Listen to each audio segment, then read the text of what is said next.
वृंदावन की प्राप्ति श्री जी की कृपा से, वृंदावन में वास सखीन सहचरीन की कृपा से, पर वृंदावन का अनुभव ये तो रसिक संतन की कृपा से होएगा, ये तो रसिकन की कृपा से होएगा। उनको ढूंढो, उनके चरण वंदन करो।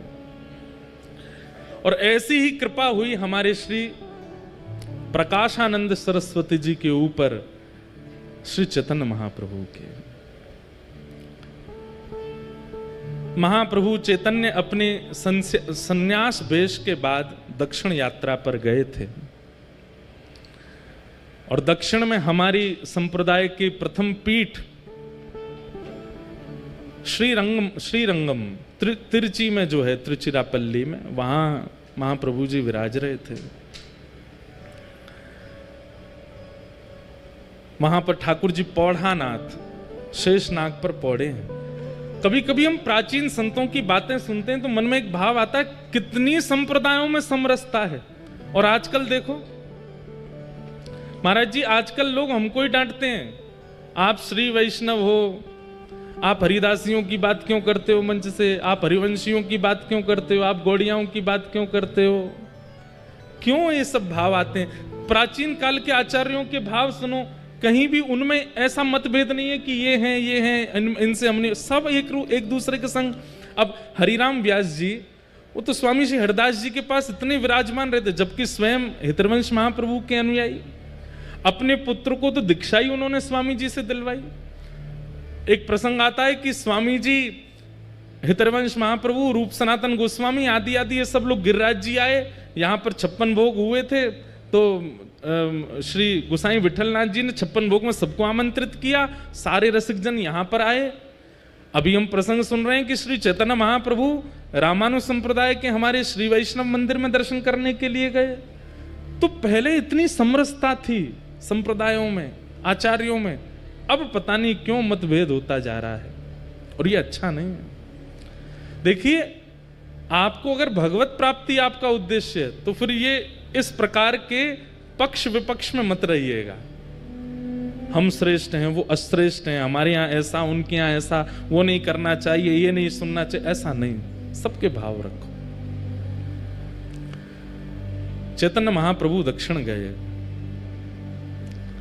श्रीरंगम श्री रंगनाथ भगवान पौढ़ानाथ उनके आंगन में खड़े हैं महाप्रभु चैतन्य। और जैसे ही कपाट खुले,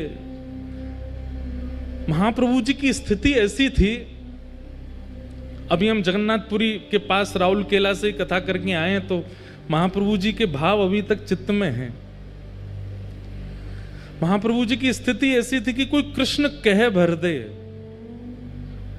नेत्रों से अश्रु नहीं प्रकट होते थे। कहते हैं अश्रुओं की पिचकारी निकलती थी नेत्रों से, और वो जिस पे पड़ जाती थी उसके चित्त में भी कृष्ण प्रेम प्रकट हो जाता था। ऐसे महाप्रभु,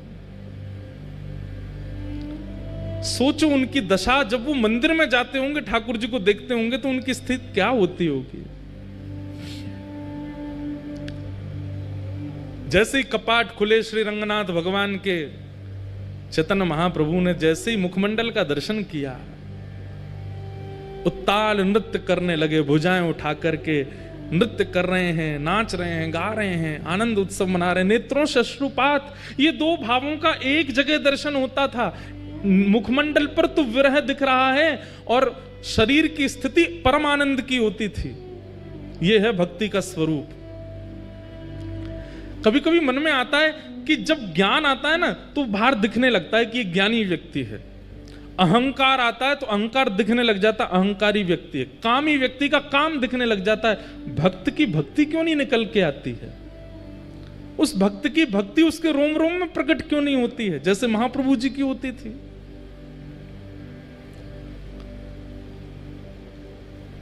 चैतन्य महाप्रभु भाव नृत्य कर रहे थे।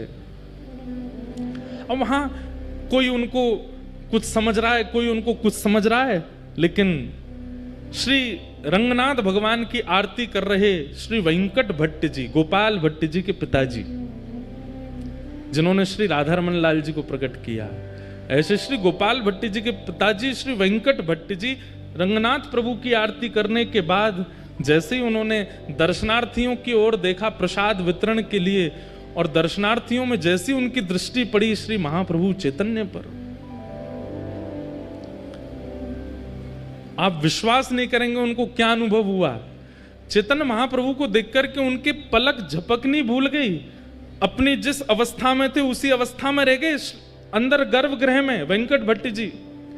और थोड़ी देर में वो क्या देखते हैं कि चैतन्य महाप्रभु तो अंतर ध्यान हो गए, साक्षात नारायण नृत्य कर रहे हैं महाप्रभु जी के रूप में, और वे अपने नेत्रों पर विश्वास नहीं कर पा रहे, अपनी आंख मीटते हैं, खोल के देखते हैं तो चैतन्य महाप्रभु हैं। और जैसे ही थोड़ी देर देखते हैं तो थोड़ी देर में ही गौर चैतन्य महाप्रभु श्याम हो जाते हैं, और मानो जैसे नारायण ही नृत्य कर रहे हैं। जैसे ही गर्भगृह में देखते हैं तो गर्भगृह में देखते हैं कि ठाकुर जी शेष शैया पे है ही नहीं, वो तो बाहर नृत्य कर रहे हैं। कभी दोनों युगल नृत्य करते हैं, कभी एकांत में चैतन्य महाप्रभु नृत्य करते हैं। इस स्थिति को देख करके श्री वेंकट भट्ट जी पहचान गए कि ये कोई सामान्य नहीं है। इनके नृत्य को कोई सामान्य समझ रहा होगा, इनके भाव को कोई कुछ समझ रहा होगा, पर ये सामान्य नहीं है, क्योंकि मुझे जो अनुभव हुआ मैं कैसे कहूं। बंधुओं, जब किसी महापुरुष का दर्शन करते हैं ना, तो उनका दर्शन करके उनके रूप, उनकी चाल, उनके पहनाव, उनके तिलक आदि, इन सबको अगर आप देख रहे हो तो अभी कुछ दिखा नहीं। अच्छा सुनो, हमारे बाबा गाते होंगे हरिप्रिया जी के पद, हरिप्रिया जी के पद सुने होंगे आपने। हरिप्रिया जी पुरुष थे, सब छोड़ करके गिरिराज जी आ गए। राधा कुंड में उनके गुरुदेव विराजमान रहते थे, तो अपने गुरुदेव को प्रणाम करके बोले मुझे आपसे गुरु दीक्षा लेनी है। तो महापुरुष बोले राधा कुंड पे बैठे बैठे, बताओ तुमको क्या दिख रहा है।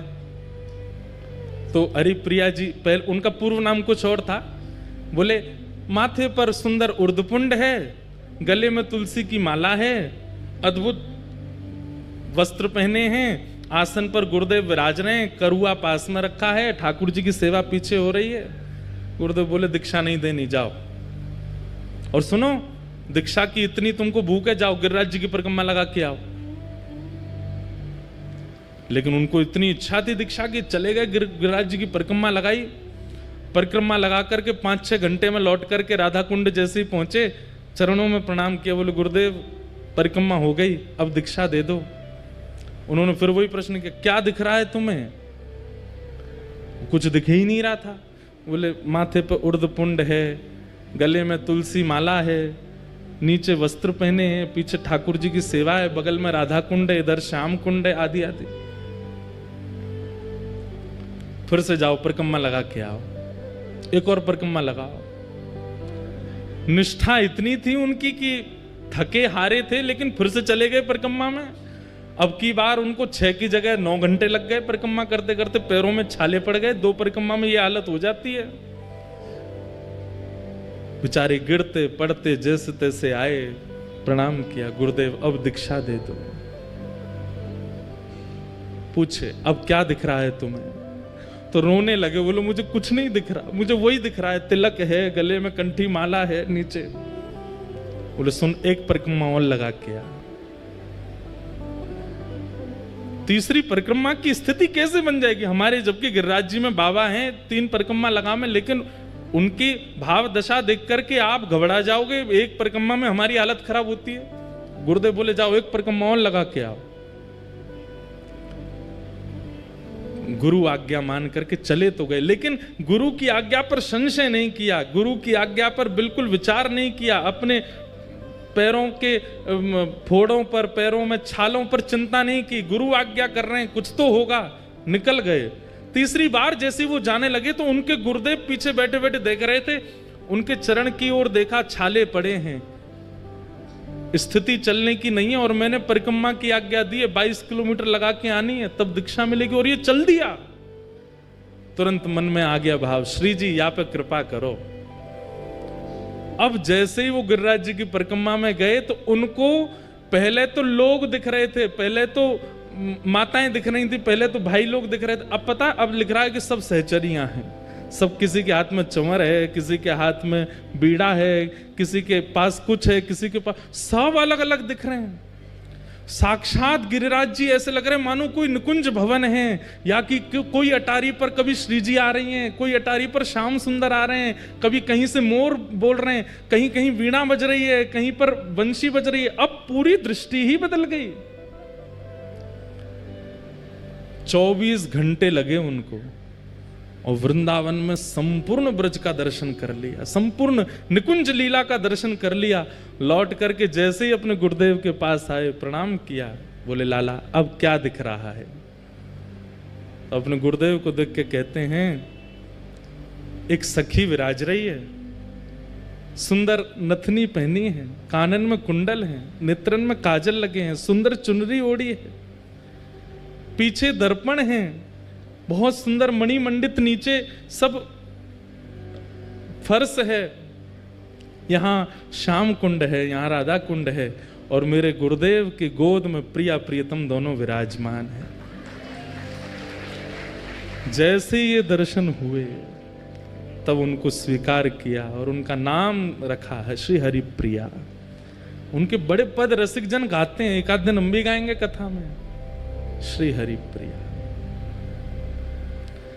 मैं क्या बताना चाह रहा हूं आपको कि ब्रज में रहने वाले रसिक महापुरुष अगर इनके मन में आ गई कि याकू ब्रज को अनुभव होना चाहिए तो हो जाएगा।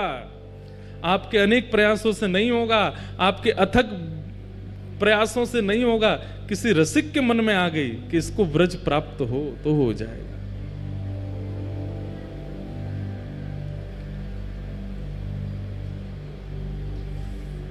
और उसके लिए उनका रूप, उनका श्रृंगार, उनका चंदन, उनका तिलक, उनके वस्त्र वो सामान्य नहीं दिखेंगे, उसमें कुछ अद्भुतता का अनुभव होगा। और जब तक वो अद्भुतता नहीं, जबरदस्ती की मत देखियो, कोई महापुरुष जा रहे हैं तुम जबरदस्ती ये तो देखो नथनी पहन के जा रहे हैं, कानन, जबरदस्ती नहीं देखना है। आपकी दृष्टि पड़ी और अपने आप दृष्टि में कुछ ऐसा भाव है, जरूरी नहीं सहचरी भाव में ही दिखें, किसी अन्य भाव में भी दिख सकते हैं। और तब तक वो भाव प्रकट नहीं होगा जब तक आपका साधन, आपका सेवा, आपकी रसिकन की संग ये सुदृढ़ नहीं होगी, तब तक ये दर्शन नहीं होगा। हम आप सब तो सही बताएं, जबरदस्ती बस आ गए वृंदावन में, हम लोगों को अनुभव है ही नहीं रहे होने की भी। गोपाल भट्ट जी के पिताजी वेंकट भट्ट जी ने महाप्रभु जी को देखा। श्री रंगनाथ भगवान की निज सेवा करने वाले वेंकट भट्ट जी बाहर आए और आकर के हाथ जोड़ के कहा, आप कौन हैं? मैं जब से आपको देख रहा हूं मेरे नेत्र आपसे हट नहीं रहे। आप में एक दैवी आकर्षण है जो मुझे खींच रहा है अपनी ओर। मैं नित्य नारायण की सेवा करता हूं, मेरा उनके प्रति जो ध्यान रहता है वैसा ध्यान मेरा आज तक किसी व्यक्ति विशेष के प्रति हो ही नहीं सकता, पर मुझे जैसी भावना उनमें लगती है वैसी आप में लग रही है। आप कौन है? तब महाप्रभु जी ने अपना परिचय दिया। बोले हम अभी विरक्त वेश में हो गए हैं और दक्षिण दर्शन करने के लिए आए हैं, तो यहां पहुंच गए। वेंकट भट्ट जी ने निवेदन किया, बोले कि आप बस एक कृपा कर दीजिए, क्या कहाँ रहेंगे यहाँ पर, कोई निवास स्थान? बोले अभी तो कुछ नहीं। बोले हमारे घर चलिए ना, वहीं विराजिएगा, हम पर कृपा कर देना। ये वृंदावन महिमामृत की रूपरेखा बता रहे हैं, कैसे निर्माण हुआ वृंदावन महिमामृत। चैतन्य महाप्रभु वेंकट भट्ट जी के घर गए। वेंकट भट्ट जी के सुपुत्र हैं श्री गोपाल भट्ट।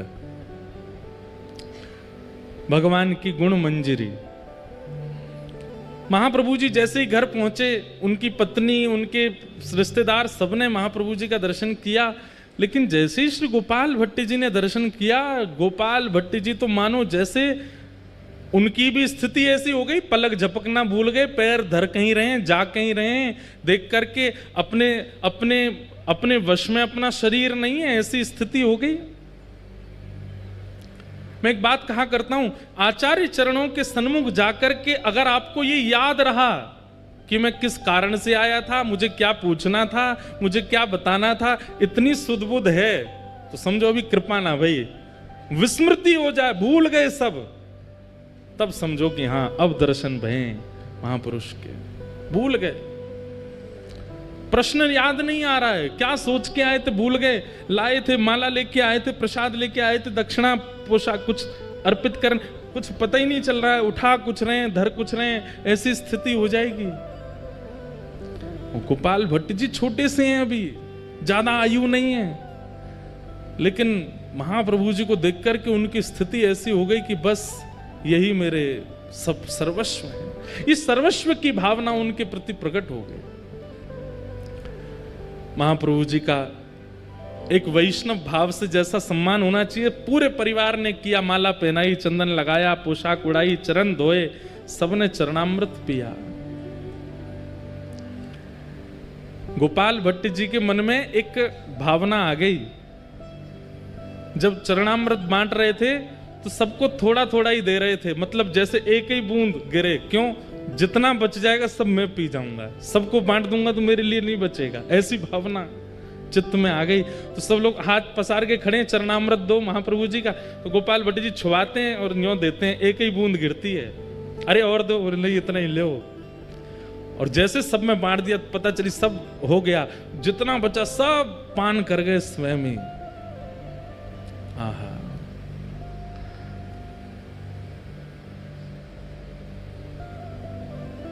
गोपाल भट्ट गोस्वामी पर कृपा हुई, खूब सत्संग हुआ, आनंद हुआ। अगले दिन श्री चैतन्य महाप्रभु प्रस्थान करने के लिए तैयार हुए। वेंकट भट्ट जी ने निवेदन किया, बोले कि महाप्रभु जी आप कहां जा रहे हैं? बोले अब यात्रा हो गई हमारी, अब आगे चलेंगे। बोले आज आषाढ़ शुक्ल एकादशी है, आज से चातुर्मास प्रारंभ हो रहा है, आपका प्रथम विरक्त वेश है, अब आप नहीं जा सकते यहां से, 4 महीना तो हिल नहीं सकते।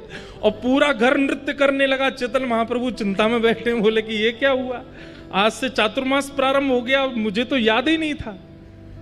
और सबसे प्रसन्न होकर के झूम रहे हैं श्री गोपाल भट्ट गोस्वामी, छोटे से। बोले ये तो हम पर कृपा करने के लिए ऐसा योग बना है कि आप भूल गए और वो दिन आ गया कि अब आपको यहीं रहना पड़ेगा। महाप्रभु जी बोले कैसे बताऊं कि गोपाल भट्ट तुम गुणमंजरी हो, तुम ही वृंदावन में श्री राधा रमण जी को प्रकट करोगे। और राधा रमण प्रकट करता पर 1-2 दिन 4 दिन की कृपा नहीं, यहां तो 4 महीना एक रसिक, एक महापुरुष की कृपा होगी, दृष्टि होगी, आस्वादन होगा, संग मिलेगा, तभी तो श्री गोपाल भट्ट जी प्रकट करेंगे। श्री गोपाल भट्ट की हृदय वेदना प्रगट्यो शाले ग्राम, रूप सुधा को खान हमारो श्री राधा रमण जी। इतनो प्यारो ठाकुर मिलो है, क्योंकि महाप्रभु जी की। और देखिए कृपा भी कहां, दक्षिण में जाकर के श्री वेंकट भट्ट जी के यहां रंगनाथ मंदिर के पुजारी के घर के बालक के ऊपर। वृंदावन स्वयं चुनता है, आप वृंदावन को नहीं चुनते। वृंदावन को अगर आपको चुनना होगा तो आपको रसातल से ले आया जाएगा कि आओ भाई वृंदावन में रहो, तुम वृंदावन के हो। महाप्रभु जी 4 महीने वहां विराजे। वेंकट भट्ट जी के छोटे भाई थे, उनका नाम था प्रबुद्ध भट्ट। वे बहुत पहले ही घर परिवार छोड़ के सन्यास आश्रम उन्होंने ग्रहण कर लिया था। परम विद्वान, परम ज्ञानी, काशी में विराजमान थे।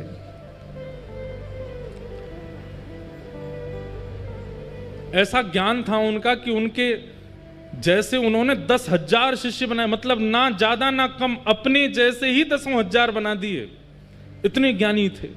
उनके सामने बड़े बड़े विद्वान टिक नहीं पाते थे।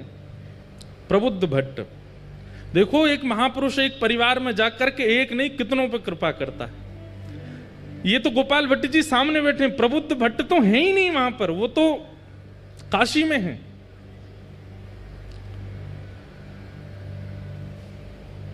कभी कभी अपने घर की पूछते थे क्या चल रहा है घर पर, तो उन्होंने पूछताछ करी, भैया हमारे दक्षिण में हमारे परिवार में सब आनंद मंगल है। कोई गया था दक्षिण से, उसने जाकर के बताया, बोले महाराज आनंद मंगल, आपके यहाँ तो वेद पाठ आदि सब बंद हो गए, आपके यहाँ पे नित्य पूजा आदि यज्ञ हवन होम होते थे सब बंद हो गया, अब तो एक ही चीज होती है। बोले क्या? भुजा उठा के हरि हरि बोलो, हरि हरि बोलो, सब प्रेम से बोलो, हरि बोलो, ये सब होता है। प्रबुद्धदेव भट्ट जी बोले ये कौन कर गया, ये क्या बात बोल रहे हो, ऐसा हो ही नहीं सकता। हमारे दोनों बड़े भैया बड़े वैदिक हैं और बड़े कर्मनिष्ठ हैं, कर्मकांड तो हमारे यहाँ रोज हवन होता है, रोज